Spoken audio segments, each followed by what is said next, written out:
My husband, the man I built my life around, the one I trusted with my heart, my dreams, my entire future, left me for my cousin. Not just any cousin, my favorite cousin, the one who was more like a sister to me, the one I grew up sharing secrets with, the one I trusted with everything, including him. It still doesn't feel real, even though I've lived through every second of it. People say betrayal hurts, but I don't think they truly understand how deep it cuts when it comes from two people you love most. This wasn't just cheating. This wasn't just heartbreak. This was double betrayal. One from the man I married, and one from the woman I thought would be in my life forever, no matter what. It started like any regular day. He left his phone on the kitchen counter, which he never did.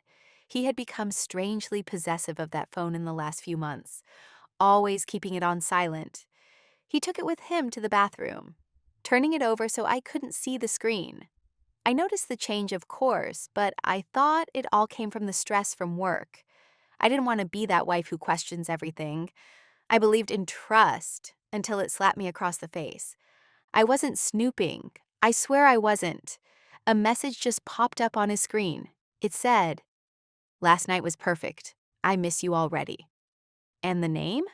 My cousin's name. My stomach dropped. My hand started shaking. I opened the thread and read more than I ever should have had to. Pictures, plans, jokes about me, complaints about our marriage, things they said behind my back that made me feel so small, so humiliated. I couldn't breathe. I couldn't believe this was real. I just stood there, phone in hand, reading my worst nightmare. The man I made vows with and the woman I called my sister had been sneaking behind my back for months. They had been sleeping together, meeting up while I stayed home with our kids, laughing at me, lying to my face, living a second life while I kept thinking our world was just going through a rough patch. And the part that really broke me? She knew everything about us. I had told her things I was too embarrassed to even tell my closest friends. She knew when we were struggling. She knew the moments when I was feeling insecure, when I was trying to lose weight, when I was trying to bring the spark back into my marriage. She used my pain to slide into my husband's arms. That's the kind of betrayal that doesn't just break your heart, it wrecks your soul. When I confronted him, he didn't even deny it. He just looked at me, almost like he was relieved the secret was out, like he'd been waiting to be caught, so he didn't have to lie anymore. He told me he didn't mean for it to happen, that feelings developed, and he tried to fight them. But that's a lie, isn't it? You don't fight feelings by sending heart emojis and booking hotel rooms. I asked him, why her? Of all people, why her? And you know what he said? He said she made him feel young again. She made him feel seen, as if my years of loyalty and sacrifice had somehow turned me into wallpaper, as if I didn't matter because I stopped dressing up every day or because I was too tired from doing everything for our family. And her? She didn't even have the guts to face me. She blocked me. After everything, she blocked me. Like I was the problem. Like I was the one who betrayed her. I want to say I was strong. I want to say I kicked him out and held my head high. But the truth is, I broke down. I screamed. I cried. I begged for answers that I probably never needed. I kept asking myself what I did wrong. Was I not pretty enough? Not fun enough? Or just not enough? But here's the truth. I was always enough. I just gave everything to someone who didn't deserve it. And I trusted someone who didn't respect what we had. That's not on me. That's on them. This experience broke me, but it also woke me up. I realized that I had spent so long pouring into people who were never pouring back into me. I was too busy being a good wife and a supportive cousin to notice I was being played. It hurts. God, it still hurts. But I've learned that sometimes the worst things that happen to you are the things that finally teach you how to protect yourself. I'm healing now, day by day. I won't pretend it's easy, but I also won't let their betrayal define me. They may have destroyed my trust, but they didn't destroy me, not even close. We were married for 7 years. Not a fairy tale, but real. You know, the kind of marriage where you argue about bills, forget date night sometimes, but still end the day curled up next to each other? That was us. I thought we were solid. We had our struggles, sure, but who doesn't? We had laughs, trips, and family memories. We planned for the future. I was sure we were building something together. And my cousin, she was always part of that picture, always around, always involved. She was my favorite cousin, grew up like a sister to me. We shared everything: clothes, secrets, childhood sleepovers. When she came over for family dinners or holidays, it was never a big deal. She was like one of us. I trusted her. I mean, why wouldn't I? She'd joke around with him, laugh extra loud at his lame jokes, even when I wouldn't. I just roll my eyes. I even teased her sometimes. "You're the only one who still laughs at that man." And we'd all laugh. Harmless fun, right? That's what I thought. But looking back, things were slowly shifting and I didn't even notice. She started coming over more often, even when I wasn't home. I remember a few times I'd come back from the grocery store and she'd already be there, sitting with him on the couch, acting like it was completely normal. She always had a reason. Dropped by to say hi, needed to borrow something, just happened to be in the neighborhood. I didn't question it. I trusted both of them blindly. That's the kind of person I was. The kind who believes the best in people until it smacks you in the face. Then the compliments started. Small at first, she'd say things like, "Your husband is so funny," or "You're lucky, he's a great guy." Again, nothing unusual. She's family. I thought it was nice that they got along. But then I started noticing how she looked at him. Like, looked at him. Too long, too soft. Like she was seeing something more than just her cousin-in-law. I remember once catching a look between them. Just a second, but it stayed with me. I couldn't explain it. It made me feel something in my gut. I told myself I was overthinking. I didn't want to be the paranoid wife. So I brushed it off, buried the feeling. That was my first mistake. She even started making little digs at me, masked as jokes. "You've let yourself go," she once said, laughing. "He must love you to stick around." I laughed along too, even though it stung. I didn't want to believe someone so close to me could mean something like that. Now I know. That wasn't a joke, it was a warning. The worst part? He encouraged it. He'd laugh with her, joke back, sometimes even agree. He was emotionally slipping away, and I couldn't see it because I was too busy trying to keep everything normal. I was running the house, taking care of the kids, trying to keep the peace. I didn't have time to obsess over weird vibes or cryptic looks. But they had time. Time to grow closer, time to lie, time to betray me. And it all started right under my nose, during family barbecues, birthday parties, holidays, right there in my own home. The two people I thought I could count on the most were quietly tearing my world apart, bit by bit. I look back now and wonder how I didn't see it, how I was so blind. But that's what trust does, doesn't it? It puts a blindfold on you and whispers, "Everything's fine," until it isn't. And when I finally saw it for what it was, when the truth came out, every memory, every laugh they shared in front of me, it all turned into something else, something dark, something that made my stomach turn. That's how it started. Not with a bang, not with a fight, but with slow, sneaky betrayal, hidden in smiles, jokes, and shared glances. And I was the last to know. I wish I could say there was a single moment when everything changed, but the truth is, it was a slow unraveling. Looking back, the signs were there, clear as day. But I chose not to see them. I brushed them off, made excuses, and convinced myself that I was just being paranoid. But deep down, I knew something was wrong.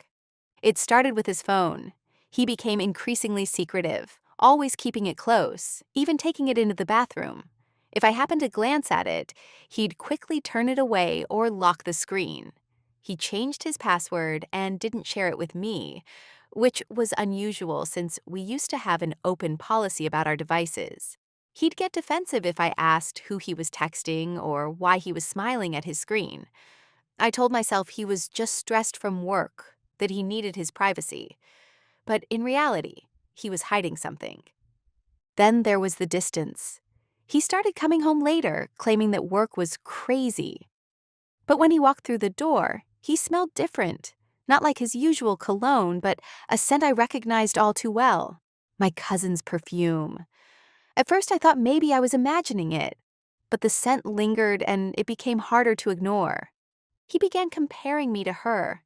It started subtly. "She's so confident," he'd say, or "she really takes care of herself." Then it became more direct. "You used to be more fun like her." Those comments cut deep. I started to question myself, wondering if I had changed, if I wasn't enough anymore. I tried to brush it off, telling myself he didn't mean anything by it. But the comparisons were constant, and they chipped away at my self-esteem. His behavior towards me changed. He became irritable, snapping at me over small things. It felt like my presence annoyed him. But when she was around, he was all smiles and laughter. He'd light up when she entered the room, his mood instantly lifting. I noticed, but I didn't want to believe it. She was my cousin, someone I trusted. I couldn't fathom the idea that something could be going on between them. I started to feel like a stranger in my own home. He stopped sharing things with me, stopped asking about my day. Our conversations became superficial, and the intimacy we once shared vanished. I felt alone, even when he was right beside me. I tried to reach out to reconnect, but he always seemed distracted, his mind elsewhere. I began to doubt myself, wondering if I was overreacting. But the signs were there, and they were becoming harder to ignore. I found myself checking his phone when he wasn't around, something I never thought I'd do. I felt guilty, but I needed to know the truth, and that's when I saw the messages. Flirty, intimate conversations between him and my cousin. My heart sank. The betrayal was overwhelming. I confronted him, and he didn't deny it. He said he didn't mean for it to happen, that it just did. But that didn't make it any less painful. The two people I trusted most had betrayed me. I felt broken, questioning everything I thought I knew. In hindsight, the red flags were glaring. The secrecy, the comparisons, the emotional distance. I ignored them because I didn't want to face the possibility that my marriage was falling apart. But ignoring the signs didn't make them any less real. If you're reading this and noticing similar patterns in your relationship, please don't ignore them. Trust your instincts. You deserve honesty, respect, and love. Don't let anyone make you feel otherwise. It was just another morning. I was in the kitchen, making coffee and getting ready for the day. He had just left for work and, by some small twist of fate, forgotten his phone on the kitchen counter. That alone was unusual. He never left that thing behind. He treated it like it was glued to him. I wasn't planning on checking it, I swear. But then the screen lit up and I saw the message that changed everything. "Last night was amazing. I miss you already." My stomach dropped. I just stood there staring at the screen, frozen in place. Every nerve in my body suddenly went still except for my heart. It was pounding so hard I thought it might burst out of my chest. My hands were shaking as I picked up the phone and opened the chat. And there it was. Her name, my cousin, my favorite cousin, the one I grew up with, the one I trusted with everything. The same one who had been coming over to our house for years, celebrating birthdays, holidays, and random family dinners. The one who used to call my husband brother in front of everyone. The betrayal was suffocating. I scrolled. My eyes scanned message after message, some flirtatious, some filthy, all full of passion. They had been sleeping together. Not once. Not by mistake. This had been going on for months. While I was folding his laundry, while I was making his favorite meals, while I was putting our life together piece by piece, they were tearing it apart behind my back. I didn't cry at first. I felt numb, like someone had pulled the ground out from under me. Then I felt sick. Sick. I ran to the bathroom and threw up. That's when reality hit me. This wasn't a nightmare. This was real. My husband had been cheating on me with my blood. I waited until he came home that night. I didn't want to call or text him. I wanted to see his face. I wanted to look into the eyes of the man I gave my heart to and hear what kind of lie he'd come up with. But there were no lies, no fake explanations. When I showed him the messages, he didn't even try to deny it. He just sighed and said, "I didn't plan it. It just happened." Those words burned, like it was some accident, like you just trip and fall into someone's bed over and over again. There was no apology, no shame, just a shrug. Like he had no idea what he'd done to me or worse. He didn't care. I couldn't believe this was my life. How did I end up here? How could the two people I loved and trusted most betray me like this? It wasn't just a betrayal, it was a double betrayal. From him, my husband, and from her, the woman who was like a sister to me, and I thought I'd scream or throw something. But I didn't. I just stood there, tears running silently down my face, as he walked away from me like I meant nothing, like our life, our years together, and our vows meant nothing. That night broke something inside me, not just my heart, but a deep, sacred part of my soul, the part that believed in love, the part that believed in loyalty, in family, because betrayal like that doesn't just hurt, it changes you. It makes you question everything. Was I not enough? Was I too blind, too trusting, too stupid? I replayed every moment in my head, looking for clues I missed, looking for signs I should have seen. But the truth is, when you love someone, really love them, you don't expect the knife in your back to come from their hands. I didn't sleep that night. I just lay there in bed, in our bed, staring at the ceiling, trying to figure out how to move forward when everything you believed in just crumbles. That one message, that one moment, didn't just ruin my morning. It ruined my life as I knew it. But even in the middle of that heartbreak, something inside me started to wake up. A whisper saying, "You didn't deserve this, and you will rise again." He didn't fight for us. He didn't ask for forgiveness. He didn't even look sad. He just stood there, bags in hand, like he had been waiting for the right moment to go. And when I asked him what this all meant, what years of marriage and memories meant to him, he just said, "I'm not in love with you anymore." That sentence broke me, not because I hadn't seen the signs, by then I had, but hearing it out loud from the person I built my whole life around was a different kind of pain. Then he added something that felt like a punch to the gut. "She makes me feel alive." She, my cousin, the same girl who used to sleep over at my house when we were little, the one who helped me pick out my wedding dress. That's who he left me for, and not in some messy, drawn-out way. Number? He packed his things and walked out like it was just another day. No tears, no regrets, just gone. Within a week, they had moved in together. I saw photos of them online, smiling, going out, looking like the perfect couple.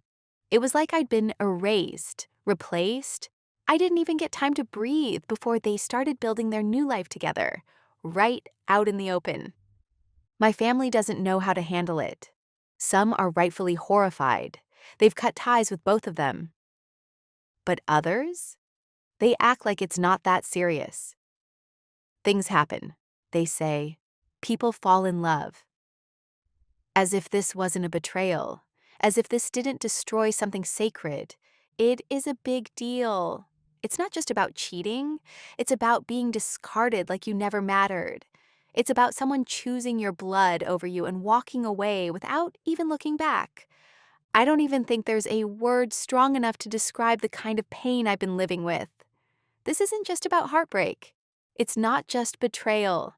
It's humiliation, deep, raw, and almost unbearable. Because this wasn't just any woman. This was my cousin, my favorite one. The one I grew up calling my sister, my best friend, my family. She didn't just take my husband. She tore apart the life I had built with him. She shattered my belief in loyalty and trust. And she did it without a shred of remorse. No explanation, no apology. She just blocked me, cut me off, and disappeared like I never existed. Like the memories, the shared secrets, the family celebrations, and the bond we had meant nothing at all.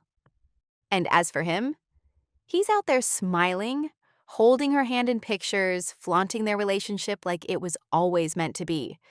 They're traveling, posting cute captions, acting like I was never even part of the story. That's the part that stings the most. It's like my entire marriage was erased without a trace, without a moment of hesitation. They say betrayal from someone close to you cuts the deepest. They're right. But what they don't say is how it makes you question yourself, your worth, your beauty, your value. Not just as a wife or a woman, but as a human being. I gave that man everything. I stood by him through his worst moments, helped him rebuild when he had nothing, made a home, and poured myself into our life. And in the end, none of it was enough. Because I wasn't exciting anymore. He didn't leave for love. He left for lust, for something that felt new and thrilling, something easy. And while they're off living in their fantasy, I'm left in the wreckage, trying to gather the pieces of a future I thought we were building together. What they did, especially what she did, was more than cheating. It was a betrayal from both sides, from the man I gave my heart to, and the woman I trusted with my soul. And no matter how much time passes, I'll never forget how they made me feel. Unseen, discarded, and completely alone. When everything came crashing down, it wasn't just my marriage that ended. It felt like my whole identity fell apart. I lost the man I built a life with. I lost the cousin I grew up with, who I thought loved me like a sister. But more than that, I lost myself. And that's the kind of pain no one prepares you for. I remember sitting in my room, staring at the wall, wondering what I did wrong. Was I not pretty enough anymore? Did I stop being fun? Was I too tired, too busy, too boring? I kept going over every little moment in my head, trying to figure out when it all started to go wrong. And each time I came back to the same question: why wasn't I enough? That kind of thinking will destroy you if you're not careful. Because the truth is, it wasn't about me. People like him. People who cheat, lie, and walk away when things get hard. They don't do it because of you. They do it because of something broken inside them. They need excitement, attention, and validation. And when they don't feel it at home anymore, instead of communicating or working through it, they run to something new and easy, something that doesn't ask too much of them. He didn't cheat because I failed. He cheated because he's the kind of man who chooses escape over effort. And as for her, my cousin, she didn't betray me because I pushed her away. She did it because her loyalty was only ever surface deep. It's a hard truth, but one I had to accept. Still, the emotional toll was heavy.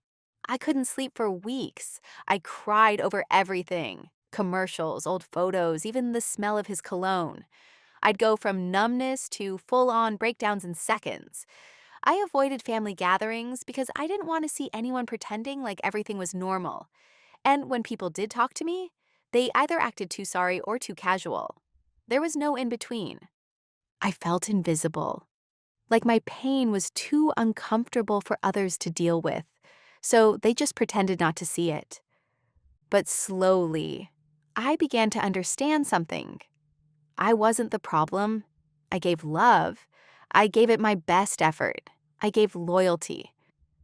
And those things matter. They still matter.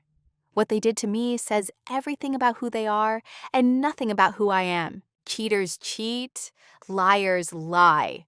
And weak men? They always run from real love because they're not strong enough to grow with it. That's not on me. That's on them. And knowing that, really believing it, is what started to give me my power back. It wasn't an overnight thing. It took time. So much time. There were days when I couldn't get out of bed, days when I'd cry for hours, questioning everything. But eventually, after months of therapy and constant self-reflection, I found myself again. I wasn't who I used to be, but that was okay. In fact, it was more than okay. I was becoming someone stronger, someone wiser, someone who wasn't going to let her past define her. I started doing things for me, things I'd forgotten how to do. I went out with friends, rediscovered my love for traveling, and focused on my career. I started working out again, not because I had to, but because it felt good to take care of my body and my mind. I dressed for myself. No more hiding in baggy clothes or trying to please anyone. If I liked something, I wore it, and I felt empowered every time I looked in the mirror. That's when it hit me. I wasn't just getting over the pain, I was evolving. I wasn't the woman I was when he left, and thank goodness for that. The old me was full of insecurities and self-doubt. The new me, she knew her worth. She wasn't going to accept anyone who didn't see her value. And guess what happened next? Just when I was getting my life back together and starting to feel confident again, he tried to come back. It was classic. She cheated on him. Big shocker, right? Suddenly he remembered how great I was, how loving I was. He said he made a mistake, that he wanted to fix things. I couldn't believe it. I laughed. I laughed out loud when I read his message. The audacity of him. After everything, after he walked out on me for her, now he wanted to come back? Nah, I wasn't that woman anymore. I wasn't the woman who'd beg for a man to stay, the one who thought that he was the end-all be-all. So I did what I needed to do. I blocked him. I didn't even hesitate. It was the final nail in the coffin of that chapter in my life. End of story. The truth is, I realized that I was better off without him. Better off without the drama, the lies, and the pain. I wasn't just surviving anymore. I was thriving. And that felt so much better than I could have ever imagined. The woman I had become was strong, independent, and no longer willing to settle for less than I deserved. The comeback wasn't just about moving on from him. It was about reclaiming my power, my happiness, and my life. And trust me, that feeling, there's nothing quite like it. So, what are your thoughts on this? Let us know in the comments below.